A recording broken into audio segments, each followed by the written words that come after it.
Hello, everybody, and welcome to this edition of the RGVSports.com weekly Google Hangout. My name is Dennis Silva. I cover 32-5A football. Here with me is my colleagues, Greg Luca. Greg? Yo, how's it going? Pretty good, Greg. How are you doing tonight? I see the Dolphins shirt. How'd they do? They lost. It was heartbreaking. Thanks for bringing it up. No problem. I do what I can. And Mario covers 31-5A. Mario, how's your Sunday night going? It's good. My Eagles shirt is in the washing machine right now, so couldn't wear it. Oh, tough luck. Yeah. Are you an Eagles fan? What is this? Yeah, I mean, I lived in Philly for 6 months. Yeah, but you lived other places for a lot of time. I lived in Washington for 4 months. I'm not a Redskins fan. You lived in Brownsville for like 20 years, right? No. Colorado, they have the Broncos. Yeah, I don't know. How about like the Raiders?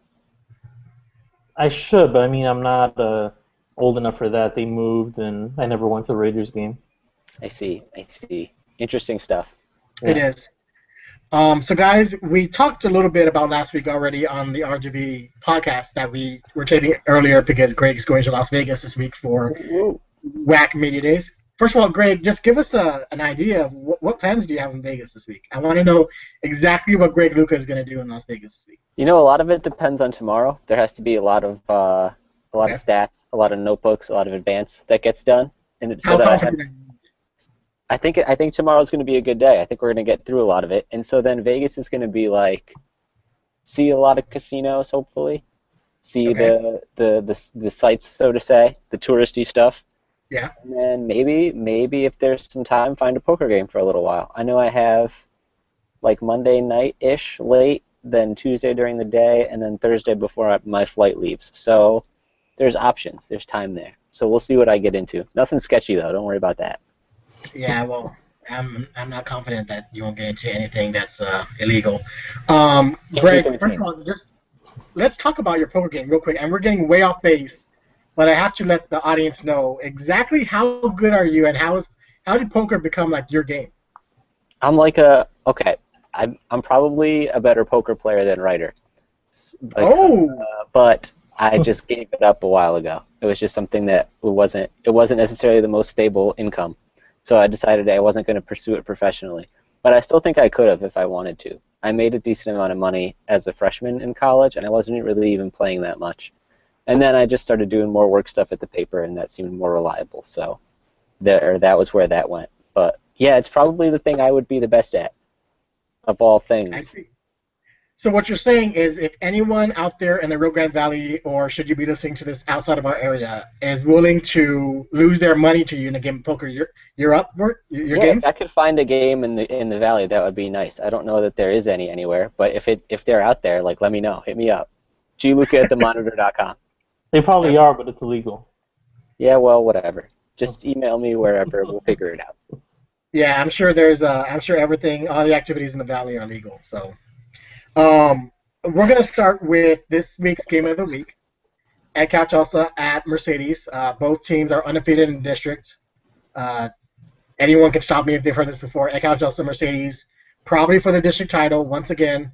Heated rivals. The big news with that is if Mercedes senior running back Isaac Vela will be back in time. You remember he hurt he had a leg injury about 3 to 4 weeks ago. He's missed the last 3 to 4 games.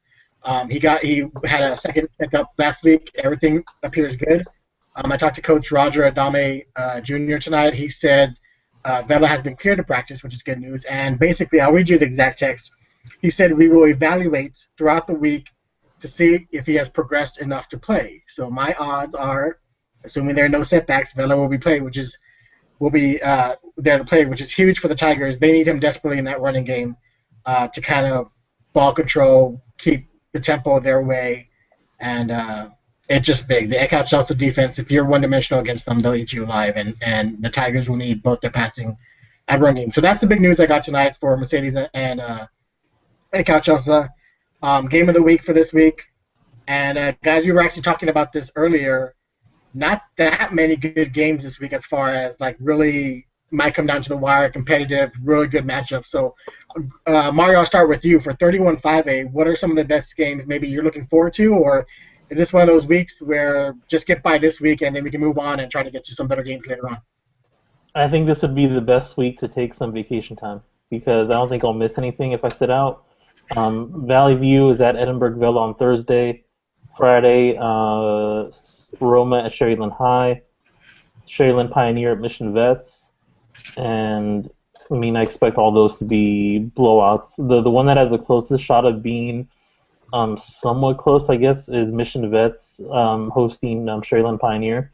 And that's if Santos sits out again, and if Pioneer comes up with the best game of the season, which they're kind of up and down. So you'd figure they're due for a big game. So maybe under that scenario they could, but I don't think any of these games will be close this week. Mario, you were there for Mission Veterans at Roma last week. That's the first game Santos sat out because of his ankle injury.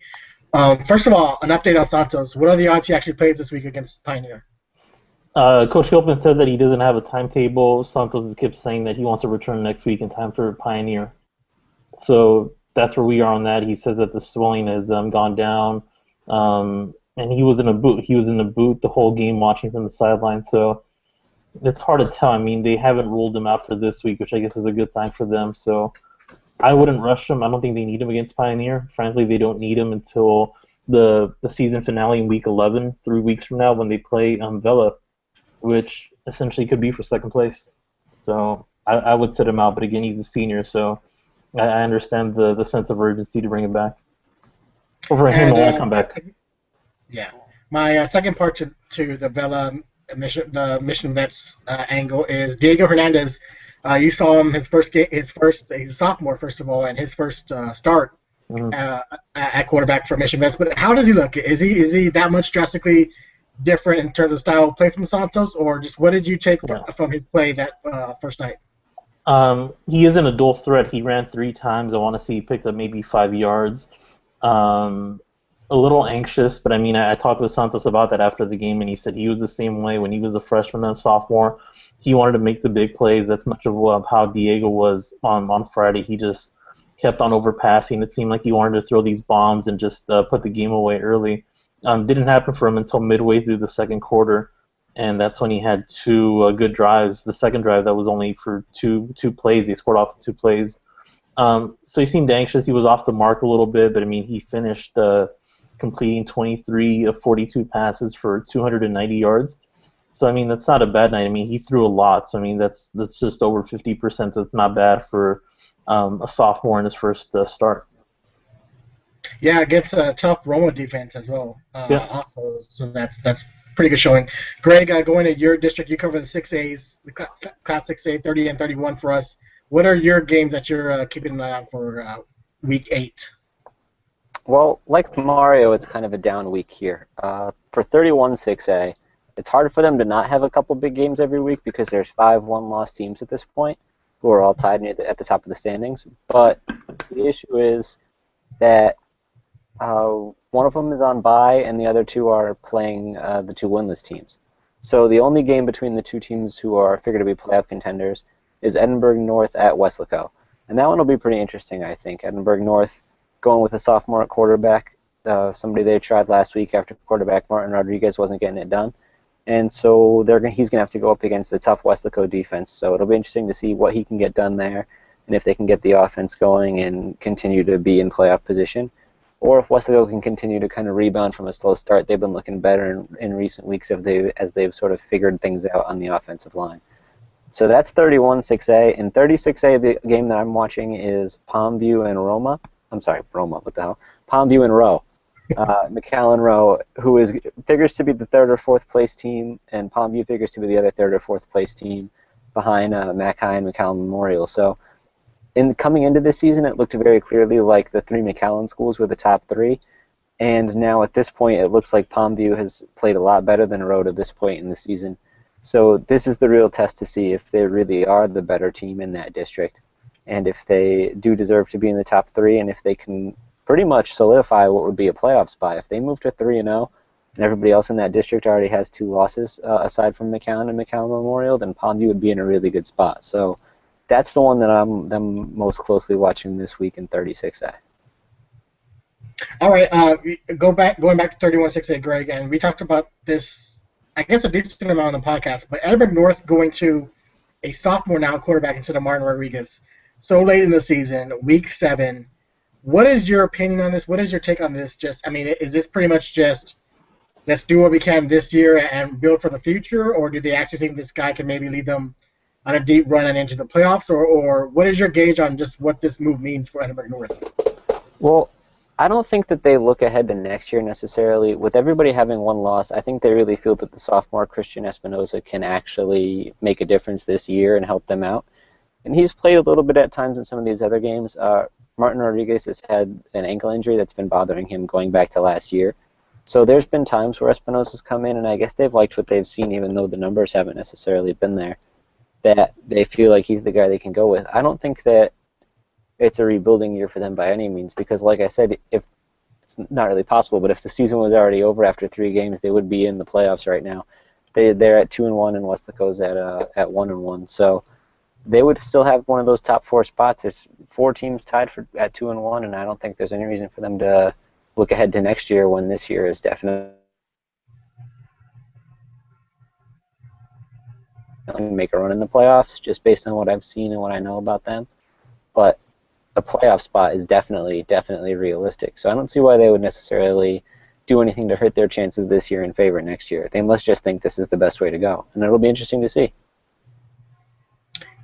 Good deal. We're entering week 8, guys, and right now I'm gonna go around and ask you guys for right now the teams that are in the top 4 that would make the playoffs if the season ended last week, and then I want you to address the team in most danger of falling out and losing that spot with 3 games or so left. I basically want to know which teams that are sitting in favorable position are most likely to maybe not be in that position when it's all said and done. Mario, I'll start with you with 31-5A.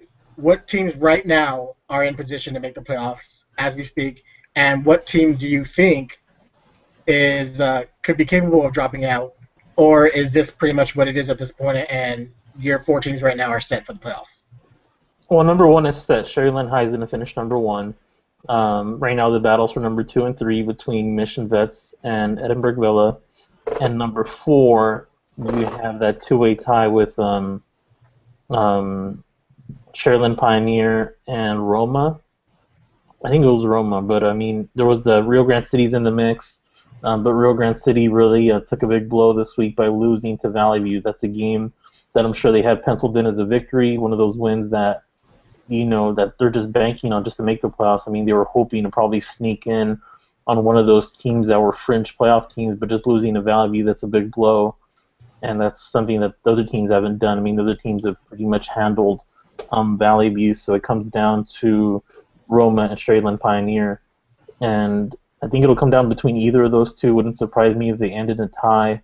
Roma will more than likely finish 3-3, just barring any upsets. And Sherryland Pioneer has pretty much been a 500 team this whole time, so I'd expect that. And in that case, I mean, it goes down to positive points, right? In that case, yes. It's outer, yeah. Okay. And, yeah. Good deal. And Greg, what's that? And Roma doesn't have the benefit of positive points just by how they play defense and how, I mean, they hold teams to sometimes season lows, and they don't score as much as it is. So Sherryland Pioneer may have the advantage in that case. All right, and Greg, looking at you and your districts, same question I've asked Mario, and same question we're going with here. Your top 4 teams who are in position right now to make the playoffs, and any teams you feel that are in danger or likely to not be in that place come season's end in 3 weeks.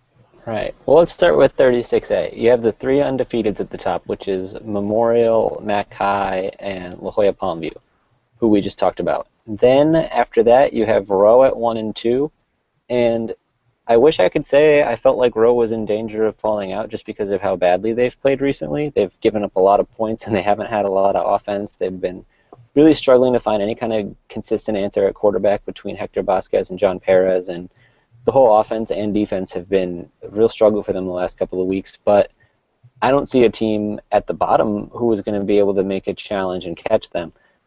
Mission, La Jolla Juarez Lincoln, and La Jolla High, nobody has really impressed of that group.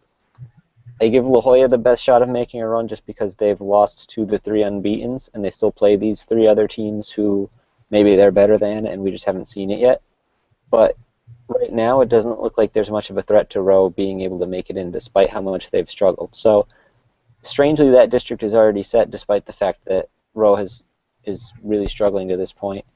Then, when you switch over and look at 31-6A, like I said, you have the 4-way tie right now with Weslaco East, Edinburgh North, PSJ Memorial, and PSJA North. I think PSJA North is safe. They looked like the best team through the first 3 games of district here. They were really close to being 3-0, and I thought they deserved to win that game against PSJ Memorial last week. So they seem pretty sound. Weslaco East, I like a lot. It's the same team. They're only 6-1. Everybody else has at least 3 losses overall, but they've played the best in non-conference play of any team in this district, and it's not even close. And PSJ Memorial is coming off the win against North, where even if they didn't play like they deserved to win, in my opinion, I think they still show that they are one of the top 3 in the district, both with that and what they've done in the season up to this point. So Edinburgh North is the one I have an eye on dropping out.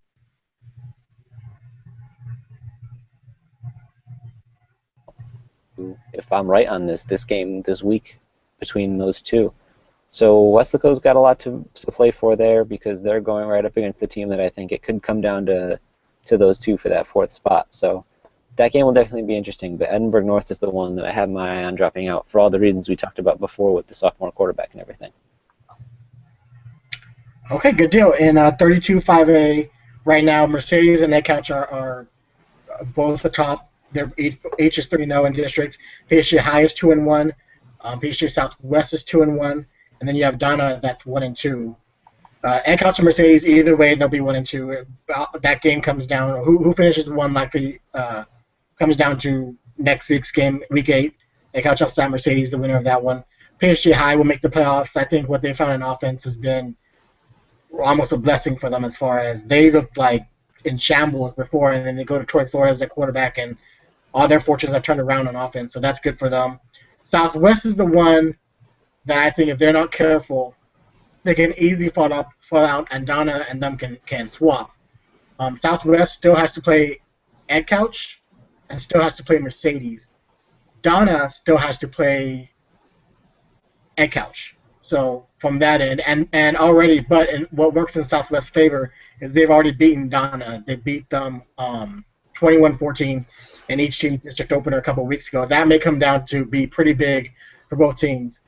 Other than that, Donna right now is on the outside looking in, and they could get that 4th spot, but I think those are your teams right now. If I had to make a guess, my guess is PHA Southwest is able to stay in that 4th spot and make the playoffs for the first time in only its 3rd year as a varsity program. And then you have Mercedes, Edcouch, PSG High, and Southwest. That would be my guess as who finishes out the season for the playoffs, and those are the 4 teams right now. Dennis, go back to the top for a second. Talk more about this Edcouch Mercedes game. What are the keys to look for? What's the biggest thing that's going to decide who wins this one? The biggest thing to me is Vela. I think he'll play this week. He's been cleared to practice. I think they'll bring him along. They already know what this kid can do. My bet is they just need to get him out there, take a few hits, make sure that leg's okay, they can go forward. But, I mean, he hasn't played since 3 weeks ago or so he's going to be rusty. And to come back against Edcouch also, that's asking a lot. So the big thing to me that I'm looking for is how ready is Isaac Vela ready? How much is Isaac ready? How much is Isaac Vela ready to play against Edcouch? Because he's their man in that run game. We've seen in the last few weeks that run game has struggled. They need a lot of carries to put up a lot of yards as far as the run game. Vela's got that dynamic shift. He can make a cut and he's gone. He brings a dynamic that they don't have. So that's what I'm looking for as far as Mercedes, and that could be the difference. If they're one-dimensional and Edcouch just has to pretty much sit back and just watch the pass, that's not good for Mercedes because Edcouch's defense is good enough to where it can take that away, and then now what do you have? They need Vela to provide balance, to control the clock, and to basically keep away from Eka Chelsea, because Eka Chelsea's offense is really blossoming right now, and you don't want to give that team more possessions than it needs. Hey Dennis, I have the schedule for 31-5A, and all three teams that were the fringe playoff teams, they're 1-2 in district after this week. Rio Grande City is going to close out with Vela, Mission Vets, and Sherryland. So That sucks. they could finish. Well, there's no Valley View in there, so I guess that's good. Well, they lost to Valley View last week. I know. So there's that. And then the other one is Roma closes with Sherryland Pioneer, and Valley View. So they could probably win 2 out of 3, maybe 1 out of 3 at worst. Yeah. And then after that, Sherryland Pioneer plays Mission Vets this week, Sherryland High, and Roma. So I would say Roma probably has the best shot of making the playoffs at this point. They have to play the fewest juggernauts on the way there. Yeah. How crazy would it be if Roma and PHA Southwest both make the playoffs this year? Is that indicative of what would that be indicative of? And Palmview. What? And Palmview. It's the and issue. Palmview. We need to mention Palmview too. The issue is the 7-team districts. I don't like it. I agree. Easy. Easy people. Everybody's in. I don't understand how this happened, but maybe 3 teams should make it. I agree with that. I think 4 is too many. Well, then that would screw up the whole bracket. Like, it has to be 4. They just need to put more teams in each district or something. I don't. Well, how did it exist before? Like, I don't.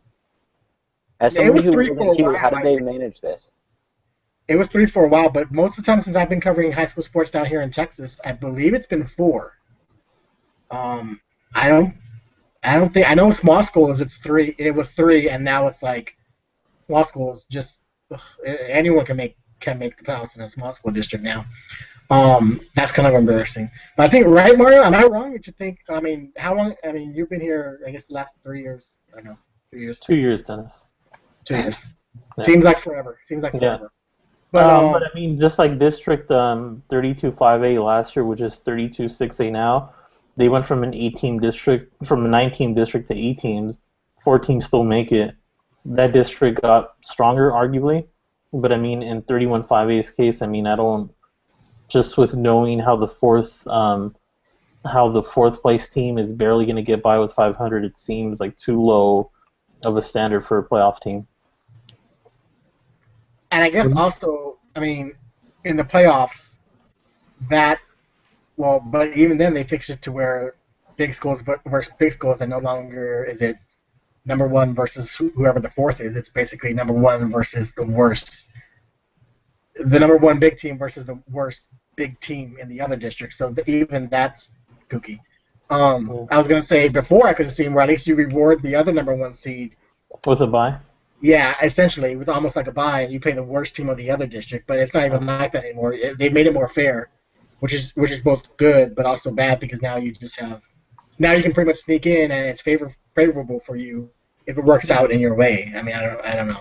But I think go ahead. No, I was just gonna say I think 4 is a little bit too many. I mean, you're talking about of an 18 district that's half, and then when you go to most of I cover an 18 district. Mario's got a 17, and Greg, are yours 7 or an 8? 7 in both of them. And I think when you look at mine, you kind of see the upside and the downside of it. So like in 31-6A, there's 5 teams that are legitimately pretty good in terms of Westlaco East, PSJ North, PSJ Memorial, and Edinburgh North. Are all solid teams, would be fine for the playoffs, and so they're going to have an interesting race down the stretch, even given that 4 teams of the 7 get in. But then the opposite end of the spectrum is like 36A, where in a sense you know at this point that Memorial and McAllen High aren't going to be challenged in any way, and then Palmview and Rose seem to be in almost by default. But even once you get past Palmview, it's like, I don't know that any of these teams are, playoff teams in that sense. I think teams in 31-6A would have a decently easy time taking that 4th spot as it stands right now. So I guess, there's pros and cons, and that's 2 ways to look at it, are those 2 districts right there. Hmm. It's interesting, but at least, I mean, I guess, fans will think you'll never have, I mean, you can never have too many playoff teams. They'll love it. So I guess that's all that matters is when it comes to kids, like, I guess more kids for the playoffs, that works out. But I think, I don't know, but for this year, it seems like there's just more districts that are really watered down, and it makes for weeks like week 8, where you have Mercedes Donna, and then you have other games that there's just a severe drop off. I mean, sorry, Mercedes and then Calchosa, and then you have other games where just a severe drop off from the best game, and we've had weeks more like that than not this year, and it just, I mean, I don't know how you guys feel about it, but it makes things not as exciting, not as intense as years past. It Well, wouldn't have been bad to get the week off, considering Greg is going to Vegas, and there's rocket launch, and there's all these things especially going on pitching this for week. vacation time right now. Yeah. But I think one point I want to make about it is that when the districts change to 4 7-team districts, I think a lot of it has to do with the fact that now there's a Donna North and now there's a Sherilyn Pioneer, right? So that's why they had to split it up. So obviously, it's not like you're bringing in new top-tier teams ever because they're new schools. Right. It's always going to be a little watered down, at least at first, and I don't know if that's a permanent thing because the talent is split more ways and the enrollments are split more ways, but at least in the very beginning, I guess you're bound to get that because you're bringing in 2 teams that aren't going to be contenders necessarily. True. And the bottom line is also this. I think 46 schools for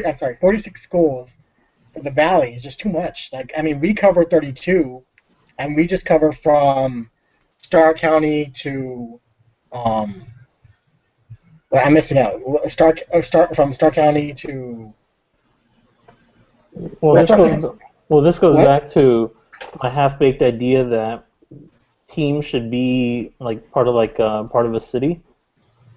So you have the metro area as one team, which would be strong. You have the McAllen team as one team, gets all their talent. Sherryland with All-star Sherryland team? Pioneer, huh? Like all-star teams? Yeah. Then it wouldn't be watered down at all. Oh, Well, no. I think there's probably some merit to when you split the schools. Like I'm always going to feel like splitting the schools is important, more so for the academic side and all the other things Oh, that of go course. into it. Yeah. We're just talking about.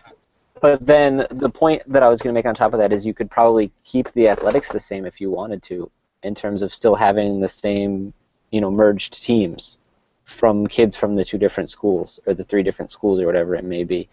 But the issue with the city teams thing, I think, is once you get up to the areas where there are a lot better teams and more talent, then how do they do it, and how many really good kids aren't getting playing time, and then what issues does that create? So, maybe you have better teams, but then you have less participation, and then there are a lot of losers in that too. So I don't know. Greg, I only want to see the best of the best, Greg. I mean, we don't have time to worry about the 51st guy on the team.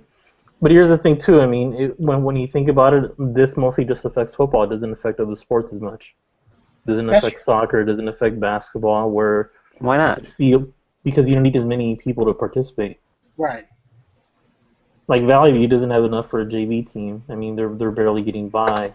Los Fresnos has 2 JV teams or 2 fresh off teams. Like they're loaded. So, I mean, it really just affects football. No, that's true. Soccer, I mean, I think when you're able to condense the talent pool a little bit, that's where Valley teams can do better. Because now you're just asking to have, obviously, if you have 1 or 2 talented kids in basketball, that's enough. But if you have just 1 or 2 really talented kids in football, it's a numbers game. You're just not going to get it. But I don't know. It's we've really gone off topic. But let's talk about, guys, just before we leave, on a different subject. The Cowboys beating the Seahawks today, and I don't even want to imagine what the reaction is going to be like in the Valley Monday morning. Are they legit, Greg? We'll start with you. Is this a Cowboys team now that's legit and that we can start taking seriously, or do you have to see this a couple more weeks or against a couple more big teams, or how seriously now? Now 5-1, coming off a big win at Seattle over the defending Super Bowl champs. Right. What's weird for me is the last couple of years I've been a big Cowboys believer from afar. I just kind of always thought they had a lot of talent, and I liked Tony Romo, and I liked DeMarco Murray, and I liked Des Bryant, and that whole thing. I just thought they always had a good offense. But last year the defense was so bad, Yeah. it was like there's no way that this team can do anything. And now I guess either they are not terrible or actually legitimate, like actually middling, which would be incredible for them. So maybe there is some legitimacy to it, but again, Seattle, maybe they're not as strong as they've been. I don't know. It's hard to say. It's still a little early, but it's hard to take them as anything other than legit right now, especially because I don't think that division is incredibly imposing overall. No, not at all. Mario, what do you think? I think it's great when the Cowboys play because that's when I go out and do things. That's when I get my groceries done. I don't have to wait in line. That's when I get everything done. So as long as they keep winning, I mean, I'm up for it. As long as it means that I don't have to wait behind long lines at Walmart, Costco, the mall. I don't have to park far. So Nice. that's my take on it. Mario's the real Mario winner is here. very strategic about this. Yeah. Smart man. Maybe the smartest man to ever come out of Brownsville. Yeah, I do think they're legit. I mean, they look really good against the Texans. Obviously, Seattle is a much more superior opponent, and they look really good. If they keep running the ball like they have and keep that defense off the field as much as they can, they'll be a formidable foe. But guys, we're about to wrap it up here. Any last words going into RGV Week 8, a week closer to the playoffs? No, I'm just ready to see who wins this Mercedes Ed Couch game. I think that's going to be a pretty big one. I'm interested to see the result. It is. It will be a very big one, and I'll be on record as saying that will be the best game of the week that we've had, or we will have all season. No questions asked. And Mario, any last words? I think barring any upsets, I think the next couple of weeks are going to be relatively slow, assuming everyone beats who they're supposed to beat. Going into Week 11 when you have Vela going against Mission Vets and Roma essentially fighting for its playoff livelihood and trying to make the playoffs in the last game, trying to go 3-3. So, I mean, that'll be the two biggest games of the year in that district, I guess, just for playoff sake. And it's unfortunate that they're both at the same time because Week 8 seems slow, and the next couple weeks it seems like there aren't really going to be many surprises. Dennis, pick an Ed Couch Mercedes winner. Putting me on the spot. Are we assuming Vela's playing? Well, are we assuming, is this the 100% Isaac Vela we're getting, or is this 80%, 70%? You're making a decision based on whatever you know now. Whatever I know right now, I'm going to assume that. Under that assumption, I say Ed Couch 20-17. The exact score as it was last year when they played at Mercedes. I think they need 100% Isaac Vela. I really, really do. They need that run game to be going, and that could sway this, whether it's Ed Couch's game or Mercedes' game. Isaac Vela, I hate putting pressure on kids, but he's a big player in that offense, and they'll need him. Dennis's number 2 team going down. How about it? That's true. They are my number 2 team in my top 10. Wow. All right, guys. Well, a lively chat. We addressed all angles from Greg's poker game to the Dallas Cowboys, so that was good. Remember to follow us. There you go. Remember to follow us on Facebook, on Twitter at RGV Sports. Make sure to check out our podcast, which we actually taped yesterday being Saturday, and we didn't tape it Tuesday because Greg's leaving us for Nevada. And so check that out. Make sure you get a listen to that as well. And then also our YouTube. Make sure to subscribe to our YouTube account, RGVSports.com. More than 200 videos. More than 2 million videos. In HD, too. In HD. So don't leave us hanging. Give them a watch. Get these kids noticed and recognized. We're trying to do our jobs. Y'all can help us in that too. So for Mario, I'm Dennis. For Mario and Greg, I am Dennis Silva with RGVSports.com. We will see you next week.